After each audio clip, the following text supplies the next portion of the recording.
di sini akan menjelaskan sedikit tentang takwa. Apa itu takwa? Takwa secara etimologi berasal dari kata waka, yaki, dan wikayah yang artinya menjaga diri, menghindar, dan menjauh.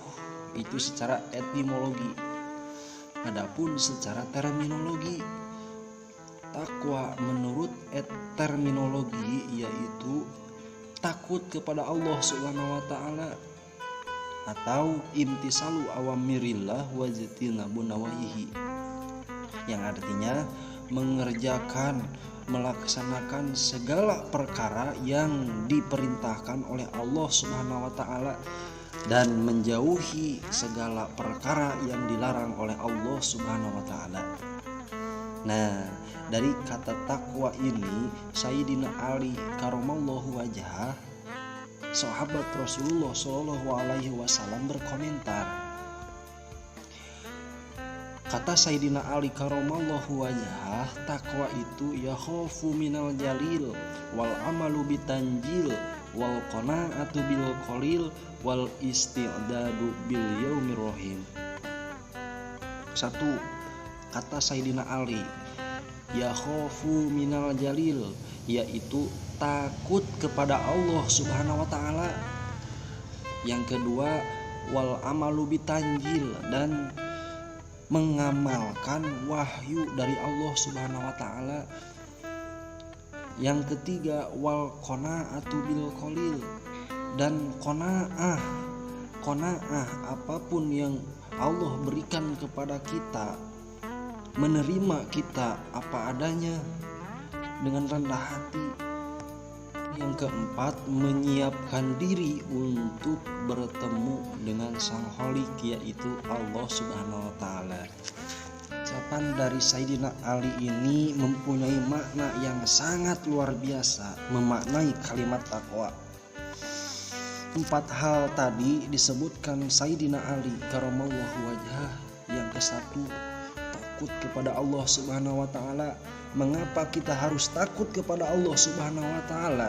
Karena Allah Subhanahu wa taala yaitu Rabbul Alamin, Tuhan semesta alam, sehingga Allah tahu bagaimana cara untuk mengadab kita bila mana kita melakukan maksiat. Allah mau mengadab kapanpun, dimanapun dia mau, Allah pasti mengadab kita kalau kita melaksanakan maksiat. Dan tidak akan ada seseorang yang bisa mencegah, bisa menghindar dari adab Allah Subhanahu wa taala bila mana seseorang itu maksiat kepadanya. Dan di neraka itu siksa yang paling ringan di neraka bila mana ada seseorang yang dikasih sendal oleh Allah Subhanahu wa taala di neraka, namun yang terbakar otaknya, namun yang mendidih otaknya. Ada sedikit video yang mengenai adab yang paling ringan oleh Allah Subhanahu wa taala. Mari kita simak berikut ini. Di neraka yang ada hanyalah siksa. Tiada hari yang akan dilalui seorang manusia tanpa siksaan di sana. Malaikat penjaga neraka tanpa ampun akan menyiksa manusia baik dari siksa yang berat maupun ringan. Adapun siksaan yang ringan itu tetap membuat manusia begitu kesakitan. Dari An-Nu'man bin Bashir dia berkata, Rasulullah telah bersabda, sesungguhnya siksa penghuni neraka yang paling ringan adalah seseorang yang dipakaikan sepasang sandal yang terbuat dari api hingga otaknya mendidih sebagaimana mendidihnya air yang sedang direbus.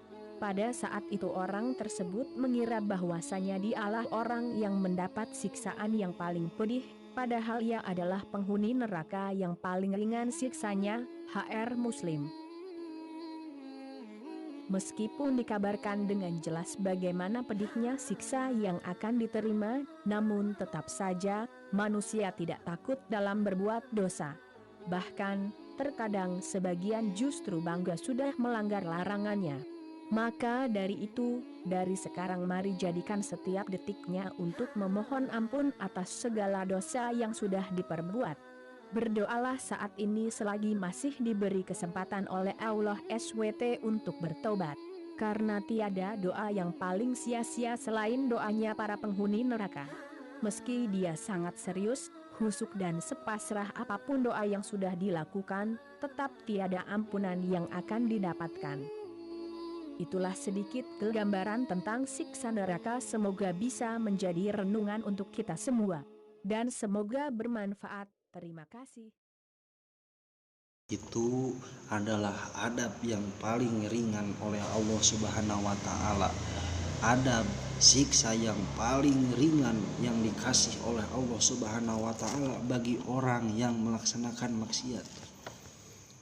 Nah, kalau kita menyadari, kalau kita melihat dari hal-hal tersebut, kita akan merasa takut kepada Allah Subhanahu wa Ta'ala. Dan takut kepada Allah Subhanahu wa Ta'ala itu adalah ibadah yang sangat luar biasa bagi kita. Dan Allah Subhanahu wa Ta'ala berfirman dalam Al-Qur'an, yaitu ya khafuni in kuntum mu'minin, takutlah kepada aku jikalau engkau benar-benar beriman. Dengan merasa takut kepada Allah Subhanahu wa Ta'ala, maka otomatis hati kita ini akan selalu taat kepada Allah Subhanahu wa Ta'ala. Dan yang kedua, menurut Sayyidina Ali itu wal amalu bitanjil, yaitu mengamalkan wahyu dari Allah Subhanahu wa Ta'ala. Wahyu yang dimaksud di situ yaitu mengamalkan Al-Qur'an dan Al-Hadis. Di Al-Quran dan Al-Hadis kita bisa mengamalkan apa saja yang diperintahkan oleh Allah Subhanahu wa Ta'ala di dalam Al-Quran dan di dalam hadisnya. Contoh, kita diperintahkan oleh Allah Subhanahu wa Ta'ala untuk mendirikan sholat. Kata Nabi juga mengatakan kalau sholat itu wajib. Bahkan Kanjeng Nabi Muhammad SAW, ketika Kanjeng Nabi Muhammad SAW sakaratul maut, melepaskan nyawa terakhirnya, ada 3 wasiat Kanjeng Nabi Muhammad SAW ketika Nabi Muhammad SAW sakaratul maut, melepaskan nyawa terakhirnya. Yang terucap Kanjeng Nabi Muhammad SAW yang ke-1, ummati ummati ummati.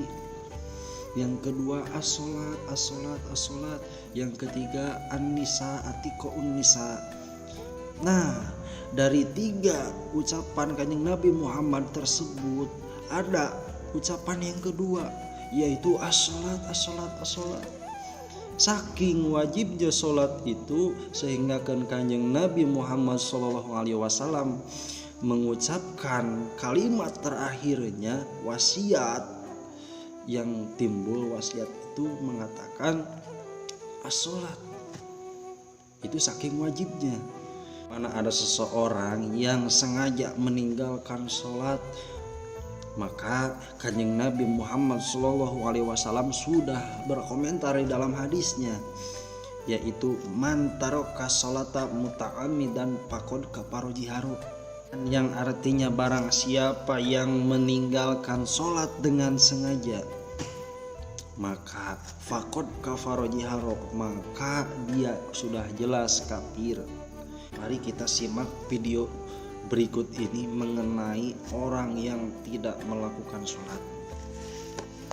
Meninggalkan sholat hukumnya dosa, dan dosa besar, apalagi sholat wajib. Orang yang sengaja meninggalkan sholat hukumnya dosa besar. Awas, hati-hati, lihat baik-baik. Orang yang meremehkan sholat saja disebut munafik oleh Quran, tempatnya neraka jahanam. Apalagi yang sengaja meninggalkan sholat. Orang munafik sholat masih celaka. Apa tempatnya? Quran surah keempat ayat 140, posisi paling kiri sebelah bawah. Innallaha jami'ul munafiqina wal kafirina fi jahannam jami'a. Allah akan himpun orang munafik dan orang-orang kafir di neraka jahanam. Orang munafik masih sholat, tempatnya neraka jahanam. Ada orang sengaja meninggalkan sholat, maka tempatnya di mana? Yang ketiga, wal qanaatu bil qalil.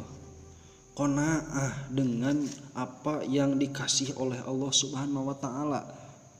cukup apa saja yang diberikan Allah Subhanahu wa taala kepada kita, tidak merasa kurang. Karena kalau orang yang sudah tercantum hatinya qanaah, maka Allah Subhanahu wa taala akan memberikan kesenangan di dalam hidupnya. Ada seseorang yang tidak ada timbul di dalam hatinya qanaah, maka sebanyak apapun kekayaan dia, setinggi apapun derajatnya, maka tidak akan merasakan kebahagiaan dari Allah Subhanahu wa taala. Kita sebagai umat muslim, maka kita harus timbul di dalam hati itu qanaah, merasakan cukup di dalam hati. Yang kelima yaitu wal isti'dadu bil yaumir rahim, yang artinya mempersiapkan diri untuk bertemu dengan Allah Subhanahu wa taala, mempertanggungjawabkan semua yang telah kita lakukan di dunia. Tidak ada satupun di antara kita melainkan pasti mendapatkan perhitungan dari Allah Subhanahu wa taala. Persiapkan diri kita sebelum kita maut, sebelum kita berjumpa dengan Allah Subhanahu wa taala.